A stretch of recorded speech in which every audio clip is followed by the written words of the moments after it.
Salut Hélène, comment ça va aujourd'hui? Salut Charlotte, ça va super bien toi? Ça va bien, merci. Il y a quelques semaines, on s'était parlé de se rencontrer pour que tu me parles un peu de ce qui s'est passé l'année passée avec ton père, qui avait eu des problèmes de santé, comment ça t'avait affecté. Es-tu Oui, toujours d'accord? certainement. Peux-tu me raconter ce qui s'est passé, s'il te plaît? Oui, ben ça a commencé, en fait c'est tout l'été qu'il avait été malade. Lui, il a des colites ulcéreuses. Puis ça traînait là, depuis longtemps, ça n'en finissait plus. Il y a eu plusieurs épisodes là, qui est allé à l'hôpital puis qui a été hospitalisé. Là, ce qui est arrivé, c'est que pendant qu'il a été hospitalisé, il a contracté l'acide difficile. Fait que, déjà, tu as une colite ulcéreuse, puis tu contractes l'acide difficile, disons que c'est pas simple. Disons-le. Puis après ça, là, il est revenu à la maison. Il allait un petit peu mieux, mais tout de suite, là, ça a commencé là, à dégénérer. Il avait de la misère à respirer. Juste de se rendre là, de son divan à la toilette, là, il était super essoufflé.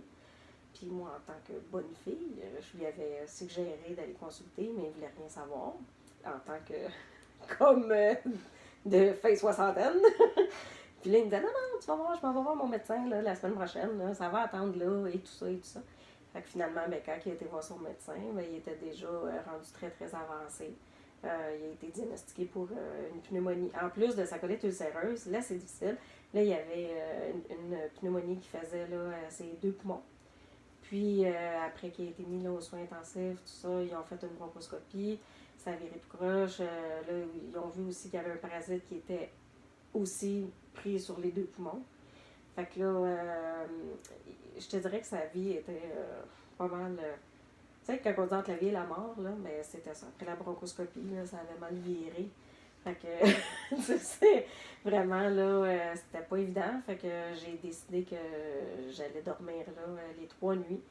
Quand ils ont commencé là, à échouter des antibiotiques, il y avait 4 sortes d'antibiotiques qui est donné en même temps parce qu'ils n'étaient pas trop certains de c'était quoi le parasite exactement, puis tout ça, parce que là, il n'y avait pas eu le temps là, d'avoir les résultats, puis ils ne voulaient pas que ça s'amplifie. Puis, moi, je voulais pas que ma mère reste à l'hôpital, dans l'idée que j'en ai au moins un qui ne soit pas dans l'hôpital. Fait que j'avais passé là, 3 nuits avec lui. Ok, puis toi, tu as dû trouver ça difficile, comme tu viens de nous le dire, mais tu as aussi 4 enfants. Comment eux, ils ont trouvé ça?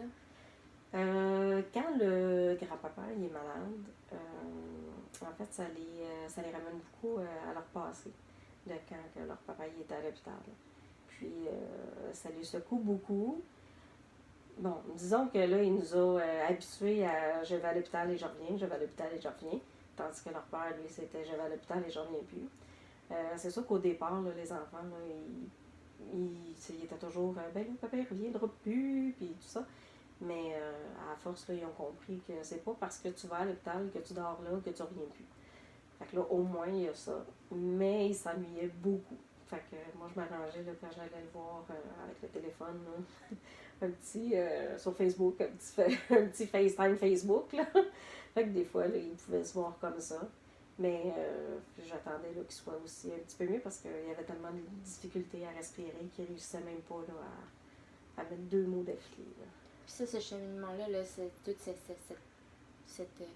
moment-là, là, ça a duré combien de temps, lui, il était à l'hôpital? Ce bout-là, vraiment, qui est rentré à l'hôpital, puis ça a pris 2 mois. 2 mois et demi. En fait, il a été 1 mois à Fleury, à l'hôpital Fleury. Là-dessus, il a été 2 semaines aux soins intensifs. Après ça, 2 semaines à l'étage. Puis après ça, il a été transféré au mont Sinaï. C'est vraiment là, c'est un endroit formidable là, pour ceux qui veulent. C'est comme de la réadaptation, dans le fond, là, après justement les pneumonies comme ça.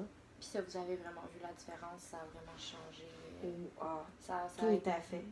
Ah, vraiment, là, c'est le jour et la nuit.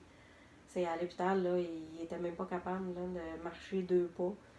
Puis, parce que quand même, quand tu es alité aussi longtemps que ça, mais tu veux pas, tu perds de la masse musculaire. Mais là-bas, là, tout est en fonction du rétablissement, puis du retour à la maison, tout ça. Fait que puis même, là, il y avait des sorties qu'ils pouvaient faire pour revenir la fin de semaine. À ce moment-là, est-ce que les enfants, puis toi, vous alliez le voir? Est-ce que vous le voyez vraiment comme vous le voyez normalement? Comme... Moi, quand il était à l'hôpital Fleury, moi, ma conscience de fille, pour moi, c'est important que j'aille le voir. Mon père a toujours été présent pour moi. Puis, ma mère aussi. Là. Puis pour moi, mes parents, c'est très important. Puis ce que je faisais, c'est que là aussi, je commençais ma première session en soins infirmiers. Fait que le matin, avant d'aller à l'école, je passais le voir, j'allais lui porter son journal. Puis après ça, je m'en allais à l'école. Souvent, quand je revenais le soir, ma mère était là. Ou si elle était là, mais qu'elle n'était pas prête à s'en revenir, ce que je faisais, c'est que j'allais à la maison, je soupais avec les enfants, j'allais chercher ma mère. J'allais jaser aussi avec mon père, je revenais. Puis les journées que je commençais plus tard ou que j'étais en congé, j'amenais mon déjeuner. Puis j'allais déjeuner avec lui. Je trouvais ça plate. Je me disais, c'est plate pour lui, il est tout seul. Puis c'était important pour moi d'être là. Oui, mais c'est super. Puis sinon, aujourd'hui, est-ce que ça a des répercussions sur votre mode de vie aujourd'hui, sur comment vous vivez avec ton père? En fait, non, je dirais que ça... oui et non. Ça a eu des bonnes répercussions. Parce qu'avant cet épisode-là, il avait été aussi là, quasiment un an là, à rendre de l'hôpital pour sa colite ulcéreuse. Fait qu'il avait perdu là, beaucoup, beaucoup de ses capacités. Puis là, après qu'il ait été là, au Mont-Sinaï, il avait repris là, sa santé en charge, là, vraiment. Là, il faisait de l'exercice, à ses capacités. Là, il avait montré là, les exercices qu'il pouvait faire. Fait que petit peu par petit peu, il a repris du poil de la bête, comme on peut dire. Puis, non, maintenant, là, il m'aide dans les travaux dehors. Il a repris son rôle, là, son rôle de père aidant. Donc, si je comprends bien, il y a eu une grande amélioration suite à ce problème-là. Même une grande amélioration de la situation, même avant que tout ça commence. Là. Oui. C'est super. Puis sinon, aujourd'hui, est-ce qu'il est aussi présent qu'avant? Tu l'as dit, là, il est là, il fait les travaux, puis tout ça, mais est-ce que les enfants le voient comme ils le voyaient avant, ou c'est différent leur comportement avec lui? Ils font, je dirais pas plus attention, mais eux aussi, là, ils ont pris conscience que les grands-parents, ça vieillit, puis demain matin, est-ce qu'ils vont être là? On ne sait pas. Généralement, les enfants, ils montent quasiment tous les jours là, pour aller voir leurs grands-parents, les saluer. Mais ce qui aide beaucoup, comme il a repris beaucoup de mieux, comme moi, là, les mardis, mercredis matin, quand j'ai de l'école à 8h, j'ai pas le temps d'aller les reconduire là, à l'école. Comme les gars sont en sport-études, traîner la poche de hockey, traîner Fred qui est goaler, avec tout son stock, il faut que, dans le fond, soit c'est moi qui vais les porter ou là, c'est mon père qui va les mener à l'école. Fait que ça fait un petit moment... avec le grand-papa. Oui. Est-ce qu'il y a une grande différence que toi, tu vois dans ta relation avec ton père? Oui. Je pense qu'il a compris que même si moi, j'ai des nouveaux objectifs, pas de vie, là, mais des objectifs à moi, avec l'école, tout ça, mais que je suis quand même présente avec eux. Dernièrement, je me souviens plus trop, moi et ma mère, on parlait, puis je parlais de quand j'avais passé 3 nuits à l'hôpital, là, puis il dit « Ah, t'as passé des nuits à l'hôpital avec moi? » Fait que là, je dis « Oui, je t'en souviens pas, pourtant tu me parlais. » Il dit « Je me souviens, t'étais là, mais j'avais comme plus la notion du temps. » Puis il était très touché que j'ai fait ça malgré, là, je commençais l'école.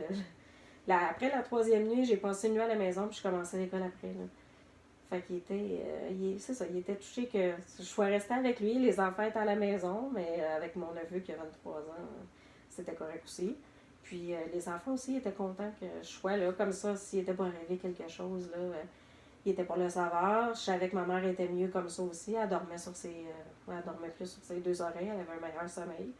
Puis moi, je me sentais mieux d'être auprès de lui, à le voir comme ça, puis à moi entendre les bébés, puis voir les lumières sonner partout, puis toutes les choses. Là. Être au courant de ce qui se passe. Là, puis, c'est en plein ça, t'as bien compris. OK, parfait. Puis sinon, pour conclure, est-ce que tu peux nous dire un peu comment tu te sens maintenant quand tu repenses à toute cette situation-là? Puis... Je te dirais qu'avec les connaissances maintenant qu'on a en tant qu'infirmière, là, ben, en tant qu'infirmière, on n'est pas encore infirmière, mais en tant qu'étudiante infirmière, plus les sessions avancent et plus je me rends compte comment que c'était grave ce qu'il y a. Tu sais, vraiment, là, lui, juste pour aller là, de son lit à sa chaise d'aisance, ben, il fallait qu'il monte l'oxygène à 5. Là. Puis c'était juste à côté. Là. Puis après ça, il fallait qu'il reste à 5 quasiment pendant 3-4 minutes là, pour qu'il réussisse. Là. Il mangeait, puis il fallait qu'il augmente son oxygène. Là, tout ça, là, c'est là que je me rends compte vraiment que ouf, j'ai failli le perdre cette fois-là. Puis que j'ai pas hâte. Si tu avais quelque chose à changer là, dans toute cette situation-là, est-ce que tu le ferais? Je crois que non. Parce que moi, j'ai pour mon dire que tout ce qu'on vit, ça fait la personne qu'on est. Puis, je pense que c'est comme ça aussi qu'on grandit avec les événements qui nous arrivent, des fois, c'est plus dur que d'autres fois, là, mais c'est comme ça qu'on se construit. Ouais, parfait. Ben, merci beaucoup, Hélène. Passe une belle soirée, puis on se reparle prochainement. C'est parfait. Merci, Charlotte.